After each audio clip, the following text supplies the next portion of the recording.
Pero bago tayo magpatuloy ay pakilike ang ating video.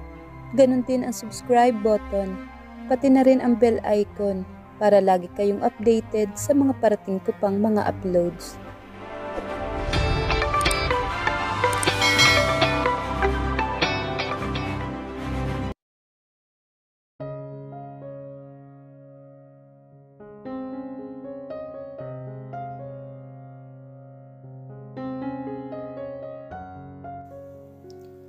Nakapag-impake na si Carla hanggang sa kahuli-hulihang gamit niya. 5 maleta. Ang 4 ay huling makakarating sa Maynila dahil pinakargo na niya lang ito. Wala siyang tinira kahit na ano.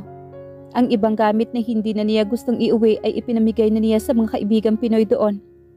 Sa ngayon ay floating pa ang desisyon niya kung babalik siya o hindi na. 1 linggo na makatanggap siya ng tawag mula sa kakambal niyang si Red. Birthday ng Lolo Carlos nila ngayong linggo. Kailangan niyang umuwi sa Pilipinas. Kung hindi ay hindi siya aabot sa kaarawan. Isa sa pinakamahalagang lalaki sa buhay niya. Ang lalaking kailanman ay hindi siya sasaktan. Is it true that you are pregnant? That's why you're running away? Tanong ng isang reporter pagbaba pa lang niya ng building kung saan siya tumira na matagal na panahon. Isinuot niya ang Bulgari Flora sunglasses at nagkunwaring walang naririnig. Pregnant? Paano siya mabubuntis? Kung nihawak sa kasilanan niya ay hindi malang nagawa ni Dexter sa buong panahon na magkarelasyon sila. Hindi niya lang gustong patulan pa ang pag-iingay nito. Pero hindi ibig sabihin na wala siyang gagawin. Bago siya sumakay sa kotse papuntang airport, ay nilingon niya ang mga reporter na naghihintay sa isasagot niya. Gusto niyang bigyan ang mga ito ng one last show. Makapag-iiwan man lang ng pang-iinis kay Dexter na pag-uusapan ng lahat. Pregnant? Oh no, that's definitely not true. Dexter and I, we were never lovers. But he claimed that you were living together until he found out you were sleeping with another guy. Isang matamis na ngiti naman ang pinakawala niya. Then you must be wondering why I have to look for someone else. What do you mean, Miss Sullivan? Size matters a lot. Pilyang wika naman niya, if you know what I mean. Kumindat siya sa mga reporters bago tuluyang sumakay sa kotse. Nakabukas pa ang bintana kaya't dinig niya ang kasunod na tanong ng mga ito. Did you mean? Tanong ng isang reporter. You were not satisfied with his? Sigaw naman ng isa pa. May ilang nagtawanan hanggang isara na niya ang bintana at sinabi sa driver na paanda rin na ang sasakyan. Napailing na lang siya sa kamahinang tumawa. Siguradong pag-uusapan na naman sa tabloid ang iniwan niya mga sagot. At siguradong mangangalaitin naman sa Dexter dahil iniwanan niya ito ng kahihiyan. Wala naman talaga siyang idea kung malaki o maliit ang pagkalalaki nito. Ni minsan ay hindi siya nagka-interest. Bagamat madalas ay gusto pa nitong ipahawak sa kanya kapag nagiging horny ito dahil sa kalasingan. Ipinahiwatig niya sa reporter na hindi totoong nagbubuntis siya. Pagdating sa airport ay pinagkaguluhan na naman siya ng mga reporter. Pero nagawa niyang iwasan ang mga ito. Tama na ang huling statement na ibinigay niya kanina. Kapag umabot pa sa Pilipinas ang interview niya, ay tiyak na lagot siya sa papa niya. Laging ito ang sumasakit ang ulo kapag dumadaan siya sa pagsusuri ng mga paparazzi. At tulad ng inaasahan niya, pinag-uusapan nga ng media ang sinabi niyang size. Agad siyang pinauwi ng papa niya sa La Union. Sa halip na mananatili siya sa Manila kahit 1 araw lang. Pagod na ako, papa. Hayaan niyo naman muna ako makapagpahinga. Okay lang naman ako rito.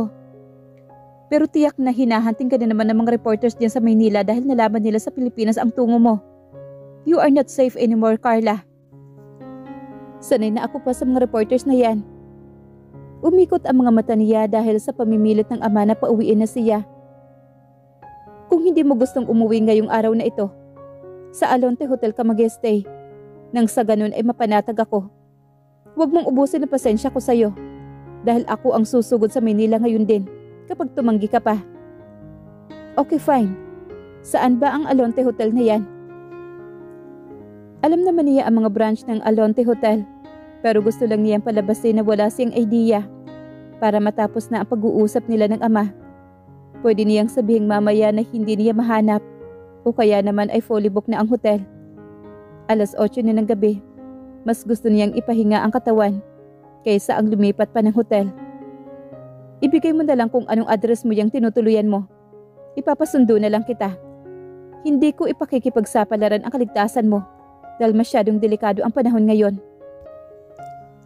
Alam niyang malapit na kaibigan ng pamilya nila ang mga Alonte dahil kay Bernard at Sania Aguas na ngayon ay kasosyo ng pamilya nila sa distilleria sa La Union.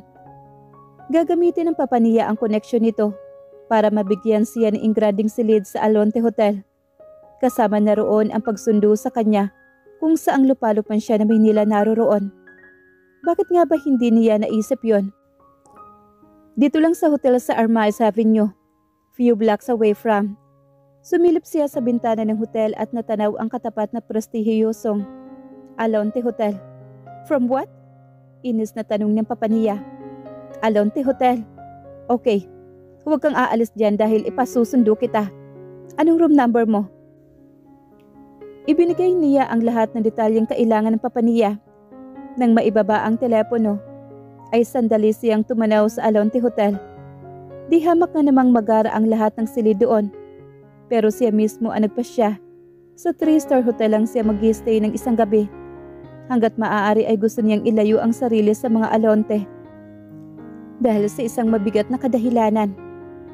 Leonardo Alonte Aguas broke her heart few years ago. Ipinasya niyang magbabad sandali sa shower habang wala pang tawag ang papa niya kung anong oras siya masusundo. At dahil 3-star hotel lang ang tinutuluyan niya ngayon, walang bathtub roon, kundi simpleng shower lang at malamig pa ang tubig dahil sira daw ang heater. Wala siya nagawa kung hindi tiisin ang lamig para matanggal ang panlalagkit ng katawan sa biyahe kanina. Wala ring roba roon, kung hindi tuwalyang pwede niya lang itapis sa katawan. Kalahating oras siya sa banyo dahil nasasarapan siya sa lamig ng tubig. Pagkatapos mabasa ng tuluyan ang buong katawan, kampante siyang lumabas ng banyo nang nakatapis lang. Napasigaw siya sa gulat na makitang may lalaking nakatayo sa bintana. Nakatalikod sa kanya dahil nakatanaw ito sa labas. Agad umahon ang kaba sa dibdib niya at hindi maipaliwanag na damdamin. Bakit ba ganito pa rin ang epekto ng lalaking ito sa kanya? Anong ginagawa mo rito? Ibinuhos niya ang lahat ng inis sa tinig niya na magtanong rito. Doon palang humarap si Leo na tiningnan siya mula ulo hanggang paa. Isang irap naman ang pinakawalan niya. Natutuwa akong nakikilala mo pa rin ako kahit hindi mo pa nakikita ang mukha ko. Ngumiti ito na matamis na hindi niya alam kung bakit. Ang Leo na naalala niya ay laging galit at parang nang-uuyam dahil alam nitong patay na patay siya dito dati. Well, the high and mighty Leon. Sino ang makakalimot sa'yo? Nananatili siya nakatayo malapit sa pintuan ng banyo. Ilang hakbang lang ang pagitan nila dahil maliit lang naman ang silid. Gusto niyang pumasok pabalik dahil natutunaw siya sa titig nitong pataas baba sa kabuuan niya. Pero ipinapaalala niya sa sarili na hindi siya ang batang halos ialay na ang sarili noon sa sobrang kabaliwan sa lalaking kaharap. It's that a compliment? Thank you. Mababang tonong wika nito, puno ng sinseridad. Nagkipit balikat lang siya. Pasensya ka na kung ikaw ang inutusan ni Papa na sumundo sa akin. Kung ako lang ay kaya ko namang matulog sa maliit na silid na to. Hindi ako inutusan ng Papa mo. Ako ang nagpresenta na sunduin ka dito. Hindi niya gustong bigyan ng kahulugan ang pagiging mabait nito sa kanya ngayon. Ang balak niya ay iwasan ito kahit sa La Union. Kaya't hindi niya gustong nandito ito sa harap niya ngayon para bigyan siya ng pabor. As you can see, I'm not ready yet. Ang totoo ay wala akong balak lumipat sa hotel ninyo. Maaga naman akong uuwi bukas, kaya sayang lang kung lilipat pa ako. Well, you won't be staying in this hotel. Sa bahay nila Dad tayo manunuluyan ng isang gabi. Tapos ay maaga tayong uuwi sa La Union bukas. Bahay niyo? Oh please, no. I'd rather stay here. Kakausapin ko ang Papa. My dad ends instead. Sumama ka na sa akin dahil titiyakan ko sa'yong hindi ka patutulugin ng papa mo. Idagdag mo na si mami na matagal nang gustong puntahan ka sa Paris. Maniwala ka, kapag umuwi ako mag-isa sa bahay nila, sina mami ang susugo dito sa'yo pagkatapos. Napailing na lang siya dahil sa kawalan ng pagpipilian. Kilala niya si Sania Alonte kung gaano kagiliw sa kanya noon pa. Isa ito sa mga pinupursige siyang akitin ang anak nito para sila ang magkatuluyan ni Leon. Sana'y nagbago na ang pagtingin nito sa kanya dahil hindi niya gustong matukso na naman silang dalawa. Wala na siyang panahon kay Leon. Tapos na ang kahibangan niya sa lalaking ito. Sa kabila ng pagtutol ng dibdib niya na sumama kay Leon, ay napatingin siya sa kamay nito. Wala pa rin itong suot na singsing. Hintayin mo na lang ako dito sa labas. Mahina niyang wika at hinintay itong lumakad palabas ng pintuan. Saka lang siya nakahinga na maluwag na mapag-isa na siya sa silid. Paanong ang taong gusto niyang iwasan ang siya pang makakasama niya pa uwi sa La Union? Wala na ba talagang ibang lalaki sa mundo at puro arugante at mahilig manakit sa damdamin niya ang nakakasalamuhan niya?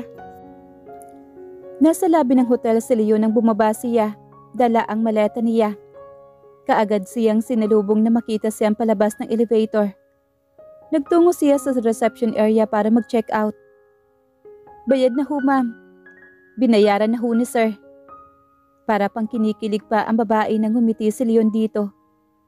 Isang tipid na ngiti naman ang pinakawala niya. Let's go? Hinawakan ni Leon ang baywang niya at iginiya palabas hanggang sa nakapark na sasakyan nito. Pinilit niyang inignora ang kakaibang damdamin na hatid ni Leon. Mula pa kaninang alalay siya nito sa likod. Habang palabas sila sa hotel, nabuksan niya ang pintuan ng sasakyan, ay sa siko naman niya ito humawak. Hindi niya maalala na naging gentleman ito sa kanya noon. Nang sumakay naman ang binata sa driver's seat, ay parang sumikip ang mundo para sa kanya. Parang kahapon lang nang umalis siya sa San Nicolas, dala ang sakit ng dibdib na dulot sa kanya ni Leon. Are you okay? Napalingon siya kay Leon na puno ng pag-alala sa mukha nito. 5 years did nothing to change the effect of this man. Pinapabilis pa rin ito ang tibok ng puso niya at napapatanga pa rin siya kapag natititigan ang nangungusap nito mga mata. Yes, inayos niya ang seatbelt para alisin ang tingin kay Leon, para tuloy na nuyo ang lalamunan niya sa paraan ng pagkakatitig nito. Bakit ba lalo itong gumwapo ngayon? Tahimik naman ito ng banayad na paandarin ng sasakyan. Tila ba nakapagtataka dahil napakahina ng bad temper nito. Para siyang idinuduyan ngayon ng ipikit niya ang mga mata. Naiilang kasi siya sa katahimikang namamayani sa loob ng sasakyan. Pero hindi rin nagtagal ay idinilat niya ang mga mata para pagmasdan ang dinaraanan ng sasakyan. Hindi niya alam kung bakit pakiramdam niya ay sinusuri ni Leon ang kabuuan niya. Kaninang nakapikit siya. Kumusta sina Uncle Bernard? Tanong niya para may mapag-usapan. Madalas pa ba sila sa La Union? Once every 2 months, usually, kapag may meeting lang ang board. Ang papa mo na ang namamahala sa distilleriya. At ikaw, your father's assistant. Palingalinga ito sa kanya habang nakikipag-usap na iniiwasan niyang salubungin ang tingin. Kung pwede lang siyang dumabas sa sasakyan para sumakay na lang sa taxi, ay ginawa na niya. Masyadong malakas ang dating ni Leon na triple yata ang idinagdag sa seksapil nito sa nakalipas na 4 na taon. Bakit nandito ka sa Maynila ngayon? I need to attend my sister's birthday. Akala ko nga hindi ako makakaluwas dahil may malaking problema sa planta nung umalis ako. But I'm glad I did. Akala ko sa main office ka ng Aguas Distillery nagtatrabaho. Wika naman niya rito. Ang alam niya ay parte lang ng training nito ang pagtatrabaho sa kasisimula pa lang na planta sa La Union. Kaya pa naman ni Dad. Mas gusto kong magtrabaho sa La Union kaysa dito sa Maynila. Dahil malayo sa mata ng daddy at mami mo. Sumagi sa isip niya ang nadatnan niyang pakikipagtalik nito sa isang empleyada sa bahay nito mismo. Kung bakit hanggang ngayon ay sariwa pa rin sa alaala niya ang lahat. Hindi rin niya masagot. Ang sigurado lang sa kanya, hindi siya dapat nasasaktan dahil wala siyang dapat pakialam. Palakaibigan ang mga tao, masasarap ang mga pagkain, at marami pang iba.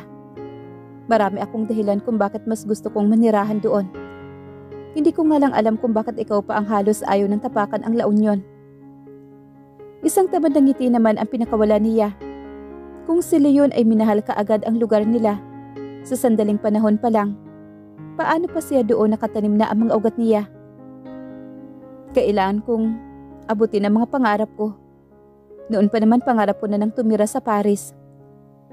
Does it mean na aalis ka muli? Gaano ka katagal sa La Union? Isang kibit na balikat ang isinagot naman niya rito. Hindi na kailangan malaman pa ni Leon ang mga plano niya. Masyado pang maaga para pag-usapan ang pag-alis ko. Kararating ko palang, Leon. Excited ka naman yata. Idinaan niya sa biro ang sagot. Hindi siya sanay na nag-uusap sila ni Leon nang ganito ito kabait. Sino may sabi na gusto kong umalis ka? Nakatawa nitong wika na pinisil ang pisngi niya nang hindi niya inaasahan.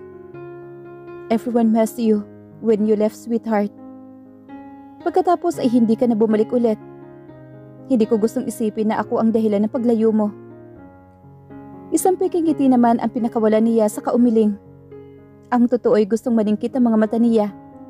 Pero tiyak niyang mas ikatutuwa ni Leon kapag nakitang naiinis siya. Saan mo naman nakuha yung ideyang yan? Akala mo ba? Sa'yo lang umiikot ang mundo ko? Hindi, no? Din bakit ka nga umalis? Naalala ko dati na gusto mong palitan ang iyong ama bilang CEO ng Aguas Distillery someday. I was too young back then. Kaswal niyang wika rito. Hindi ko pa naman talaga alam kung anong gusto ko noon. Some days I want to be the boss. Some days I want to be superstar. Your family must be proud of you. Kung ikwento ka ng lolo mo, ay parang nakasabay na kita sa paglaki. Sa araw-araw na ginawa ng Diyos, ikaw lang ang bukang bibig niya. Nakakausap mo ang lolo ko? Every day for the last 365 days. Hindi ba nasabi sa'yo na sa hacienda rin ako nakatira? What? Yes, sweetheart. At marami ang masaya sa muli mong pagbabalik. Malay mo, magustuhan mong hindi na umalis. No. Mabilis siyang umiling at humabi ng pagsisinungaling. Isang buwan lang ako dito dahil naghihintay na ang kontrata ko sa agency. Baka nga mapaiksi pa ang isang buwan.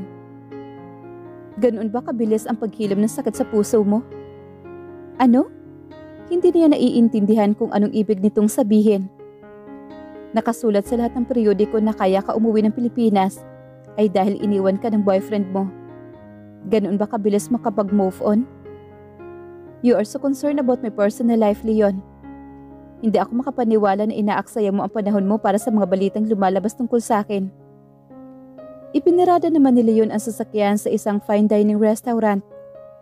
Wala siyang balak na kumain ng hapunan kasama ang lalaking gusto niyang iwasan. Akala ko ba sa bahay niyo tayo maghahapunan? Nagset ng dinner si na Mami nang malamang pauwi ka na. Naghihintay sila sa loob. Nariyan din si na Auntie.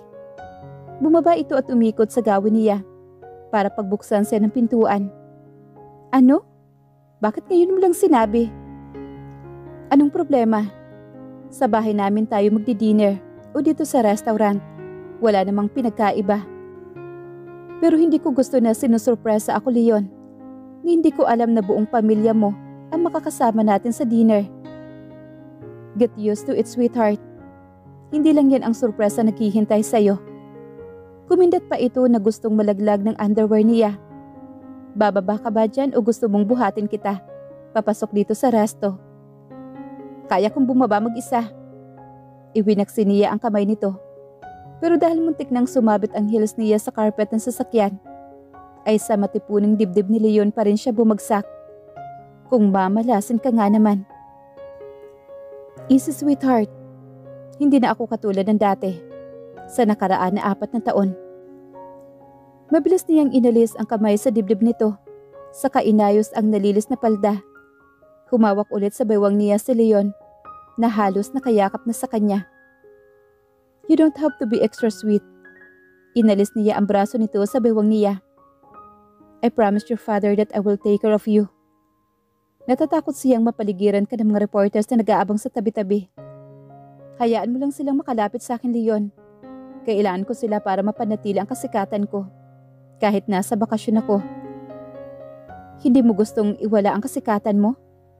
Then, let's make a sense that everyone would love to talk about. Anong? Nang may kumislap na kamera mula sa kung saan at ilang reporter na sumulpot mula sa isang sasakyan, ay naalarma siya. Mabilis siyang lumakad papasok sa restaurant para iwasan na malapitan ng mga reporter sa labas.